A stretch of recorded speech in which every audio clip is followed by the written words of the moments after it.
things you will be reading, discussing in the Indian polity section. Clear? Even if you don't read the syllabus, it hardly matters. It covers each and every aspect. It covers each and every aspect that you say. It is the complete syllabus, it is the complete thing that we need to know. There are some other aspects which may not be there in the syllabus, but we need to know about them. Clear? We need to. There is a minimum knowledge that is required for a civil services aspirant. If you start going by the syllabus and reading the things, I don't feel you will be able to understand the things. So there is a minimum knowledge which is required for a civil services aspirants. There is no need to read the NCERT for Indian polity section, yes. If your other teachers will say, you definitely read NCERT for geography, for history, for other subjects, but not for Indian polity section. Because I will be your NCERT. NCERT, what it does, it makes the things easier for you. That is the very purpose of the NCERT. There is no need to read the NCERT for Indian polity section. Whatever is there, whatever is required, I will discuss with you in the class. Before we proceed further, so this is the thing that you need to know. Clear? This is, even if you don't see the syllabus, it hardly matters. This is what is there in the syllabus. I have given you a summary of it. Now, how it all started?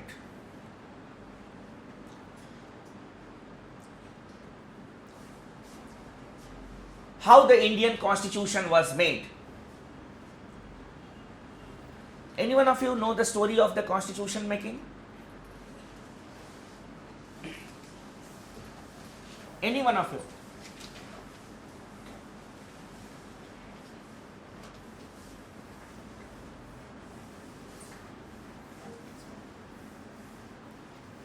Yes, any one of you know the story of Constitution making?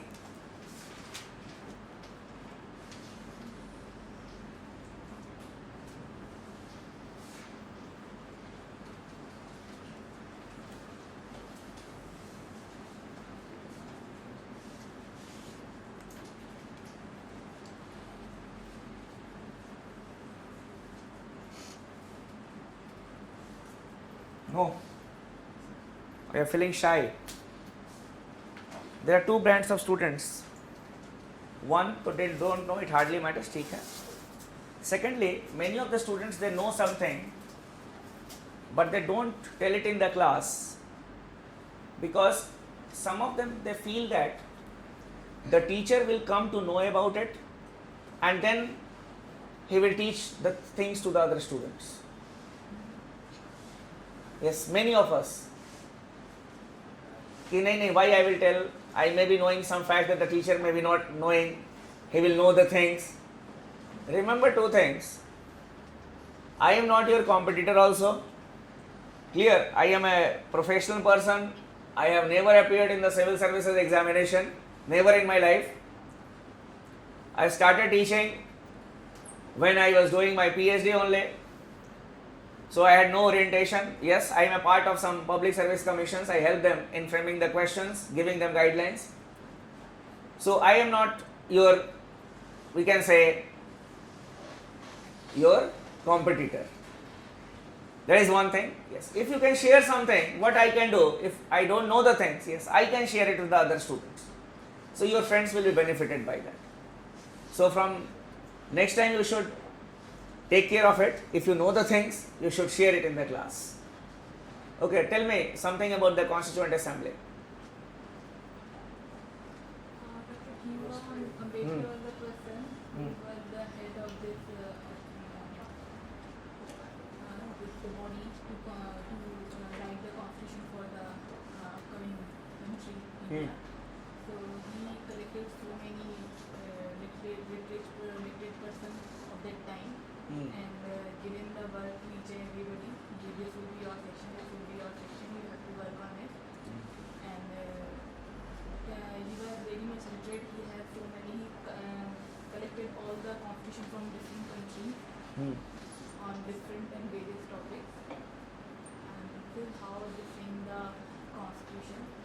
Later on, things went not good or wrong, and all the supporters of him in writing the constitution left.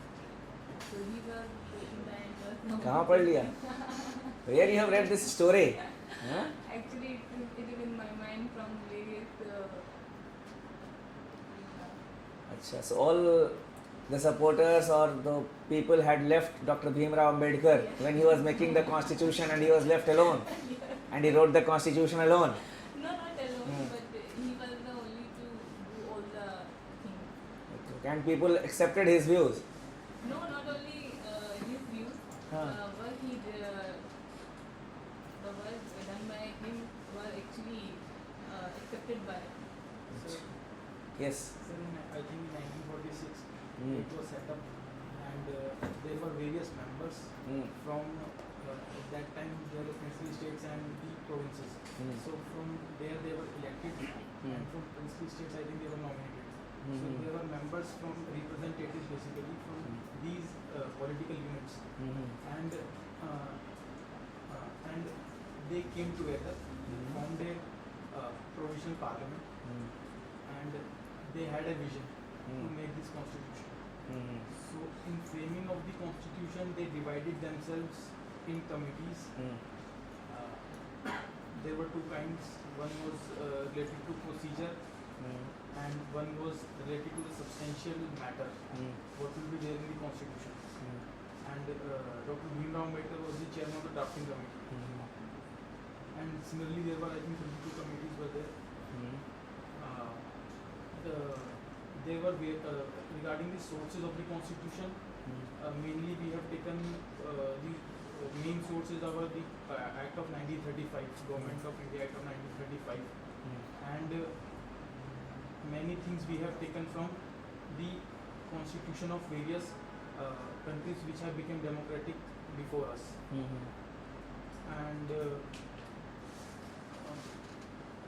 they compiled it, and whichever they thought was relevant to in the context of our country. क्या नाम? क्या पढ़ाई की है? What you have studied? Sir, Engineering. Yes, हाँ? Engineering. yes sir, BTech. ये सब कैसे जानते हो? Sir, How you know all these things? You have read. yes sir, right. Obviously, you should have read. ठीक. देखो, it all started when the British decided to give independence to India. Before independence, what happened? How you got independence? To lead you towards independence is the jurisdiction of your history teacher. Clear? That is not my jurisdiction. Yes, after we got independence, constitution making and running the country is my jurisdiction, and leading the country towards independence and governing it, both the works are there with you. Clear? So you have to do both the things. I have to do only one thing, making the constitution and governing the country. History sir, what he will do? He will lead you towards independence. Now when the British decided to give us independence, it was more because of the harsh realities of the Second World War. It was not because of the freedom movement that the British decided, they are disturbing us, they are not allowing us to work, we'll go from India. It was not like that. It was a war devastated economy that compelled the British not only to leave India, but to give freedom to all the colonies. India was only one of the colonies of the British Empire. So, when they decided that now we will give freedom to all the countries, especially India also, then they sent a group of ministers called the Cabinet Mission. They consisted of the cabinet ministers to India. When the cabinet mission came to India, it told us that now you will be given independence. This is the plan for your independence. Lot of provisions were there in that plan. History sir will elaborate it. And one thing that they told us, that now you start the framing of your constitution. They gave us the nod. Now when they gave us the nod that okay, now you can have your own constitution, then the first question that came in the mind of the Indian National Congress. Why the Indian National Congress? Because it was the vanguard party. Vanguard party is that party which leads the freedom struggle, the friend, philosopher and guide of the people, the vanguard party. So the Indian National Congress was the vanguard party, and the INC started talking amongst itself. Various ideas came, that is how the constitution will be made, who will be there in the Constituent Assembly, because the first question was, who will be there in this Constituent Assembly? Who will be framing the Constitution of India? The first view that came was that let the people of India directly elect the members of the Constituent Assembly. That was the first thing that came for, we can say, for discussion. Then some people said that it will be a tiring process, it will be a long process. How it will be a long process? Because first of all, you will have to make an electoral roll. Means the voters list has to be prepared. After that voter list is prepared, and for preparing the voters list, you need to have special camps. You need people who will go from house to house. It will be a lengthy process. So even if it is done, then you need to conduct elections.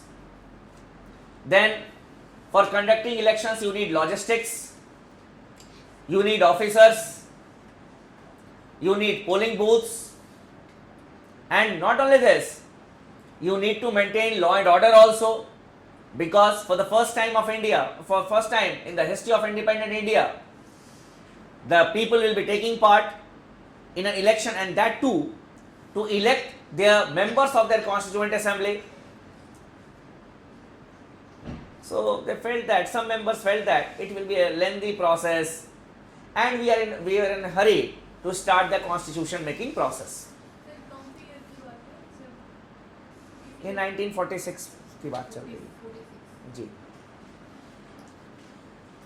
Now after that, what happened, that some members gave the view that under the Government of India Act 1935, before India got independence, we were being ruled by the Government of India Acts. These acts were framed by the British Parliament, Government of India Acts. So we were being ruled by the Government of India Act 1935, 1935 का law था. We are being ruled by that. And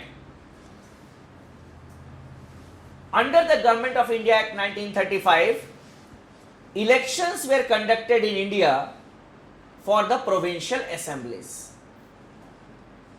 Under the Government of India Act 1935, there were big provinces which were there: United Provinces, Central Provinces, Bombay, Bengal, Madras, Mysore.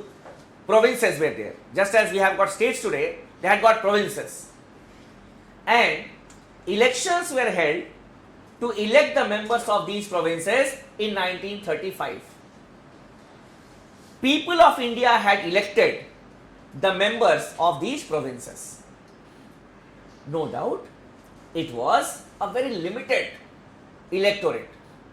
All the people had not the right to vote in those elections. conducted by the British. Limited franchise was there. But yes, the people of India had elected those members. For example, the people of Bengal, they elected their representatives in the Bengal Provincial Assembly. Just as we have got assemblies now, at that point of time it was known as provincial assemblies.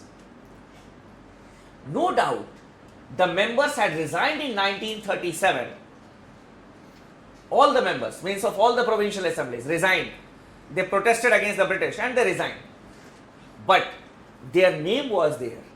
That okay, these members are the representative of Bombay. These members are the representatives of central provinces, united provinces. So most of the members of the Congress, they felt that we have elected members of the provincial assemblies. And no doubt they have resigned, but their name is there with us. Why not the members of the provincial assemblies take part in the election of the members of the Constituent Assembly? So the people of India did not take part in the election of the members of the Constituent Assembly. It was the members of the Provincial Assembly who took part in the election of the members of the Constituent Assembly. For example, if I wish to contest from United Provinces, now if you people are the representatives, you have been elected by the people in the assembly. Now what you people will do on the desired date, for example, if 5 of us want to contest from this state, you people will come and vote that okay, these persons are to be elected from this particular state. Similarly, from Bengal, the assembly members of Bengal will elect their representatives. So the members of the Constituent Assembly were not directly elected by the people. They were elected by the members of the provincial assemblies.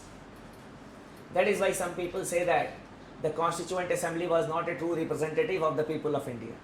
But okay, that is a politics of the day. We don't want to involve in that because the constitution has been framed clear, and obviously we are being ruled by according to that constitution only.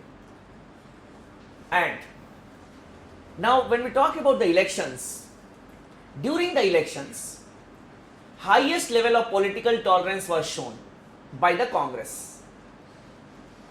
Highest level of political tolerance, and the Congress leaders ensured that people of all the groups, they should be represented in the Constituent Assembly. They ensured it. Proper participation was given to the members of all the communities. Now talking about Dr. B.R. Ambedkar. Dr. B.R. Ambedkar was not very popular, and he and Congress were two parallel lines. He had left the Congress,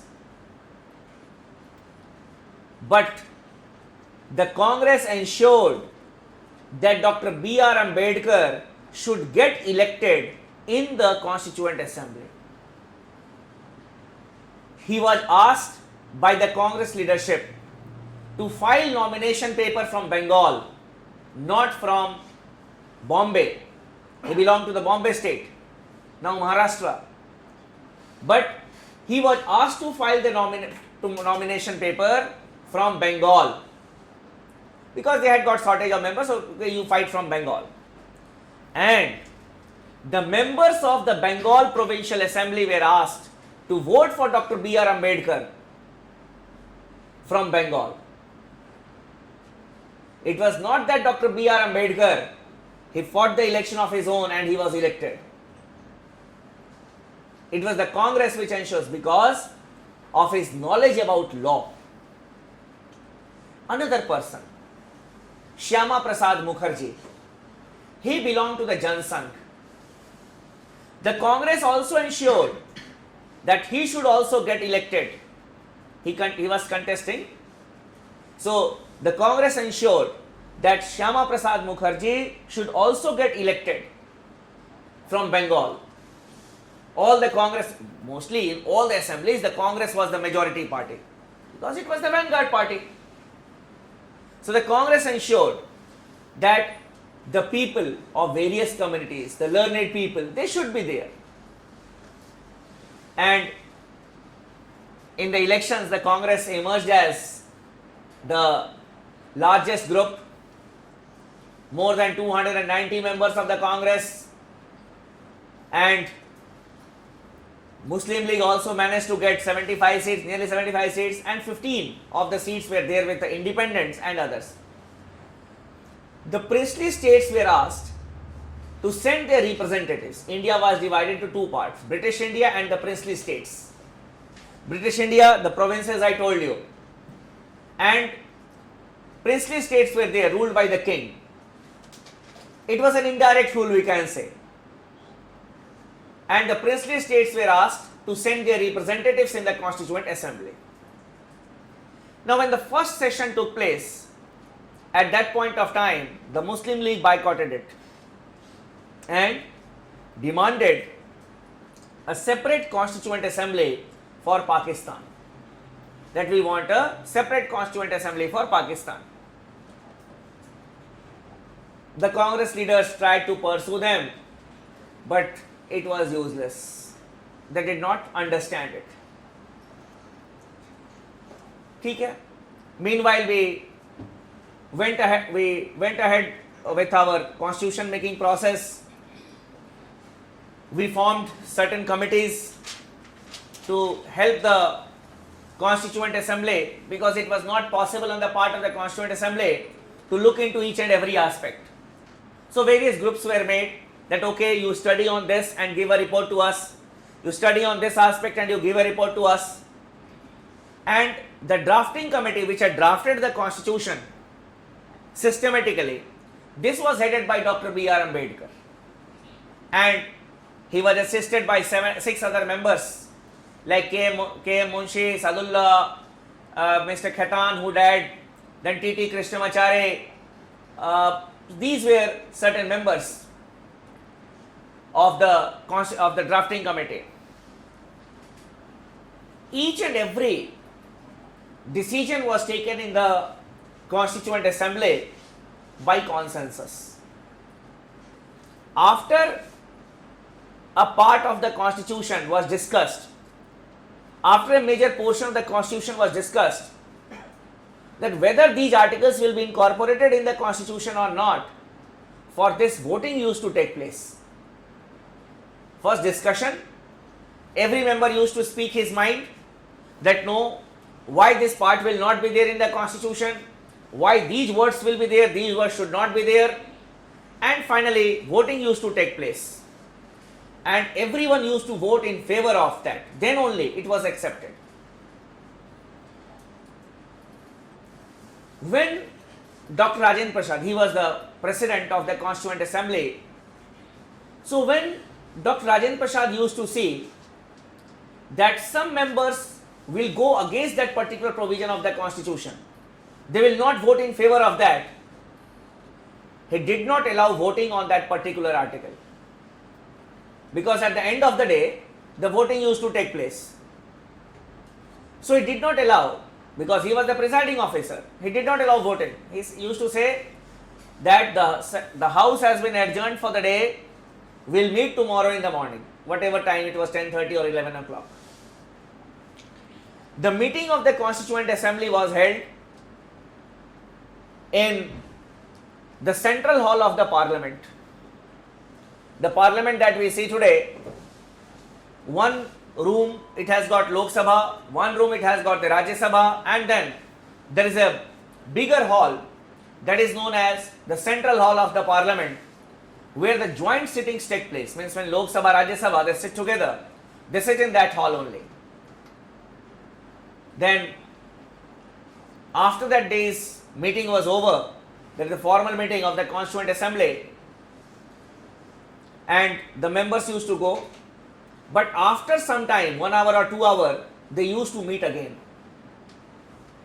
Not in the central hall of the parliament, but at a different place, Constitutional Club or any place, Mavalankar Hall we call it nowadays, any place. And they used to discuss that matter again on which there was no consensus in the House. Especially the Congress members were there. They were, because the Muslim League had boycotted it. So they used to meet again.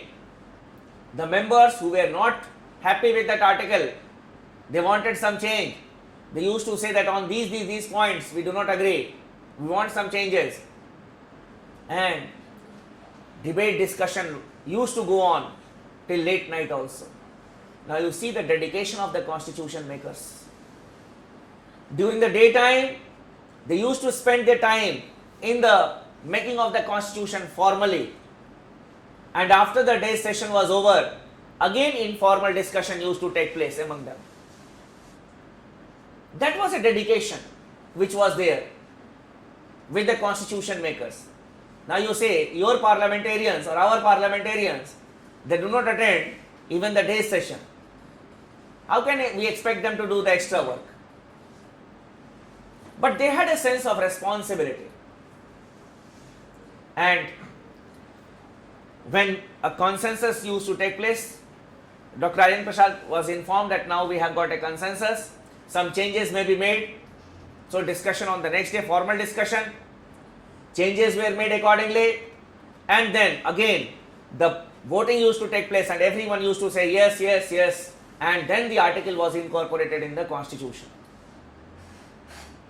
There is a question here that why Dr. Rajendra Prasad used to do such type of things. Let some members oppose it, it hardly matters. We should have gone by the majority view. No. The whole world was observing the making of the constitution of the would-be largest democracy in this country.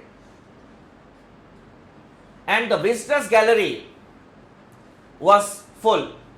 It used to be full. Not only by the Indians, but by the foreign scholars also, who were keen to observe the constitution making of this country. They used to observe and used to write how the constitution is being made in India. And the thing that I told you now, the story is from the book of that person who was sitting in the hall at that point of time, who was very much impressed, and he became the fan of Indian constitution. His name is Granville Austin, and he wrote the book, The Indian Constitution, Cornerstone of a Nation. And in that book, he has described all these things, how the Indian constitution was made. So this was the dedication of the constitution makers. And after the first draft was ready, it was given wide circulation among the people. It was given wide circulation among the people. The hard copies of the draft constitution were placed in the public libraries. They were placed in the public libraries. People used to come, used to see, and there were suggestion boxes also. You give your suggestion, or you can send your suggestion to the Constituent Assembly. So it was not an undemocratic process. The people were also involved. More than 7,600 amendments were received by the Constituent Assembly. And nearly 2,600 or so were adopted by the Constituent Assembly, because many overlappings were there. They were discussed also. And it was on 26th day of November 1949 that the Constitution was adopted.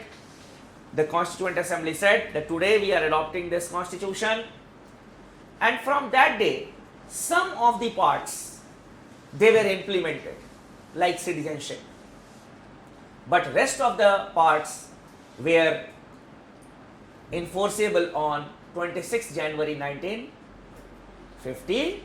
It was to commemorate the demand for Purna Swaraj, which was adopted by the Indian National Congress in 1930. To remember that day, we chose that. Clear? This was the making of the Constitution.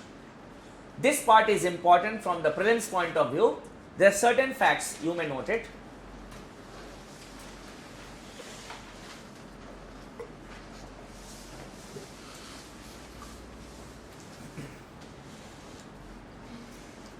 the elections for the Constituent Assembly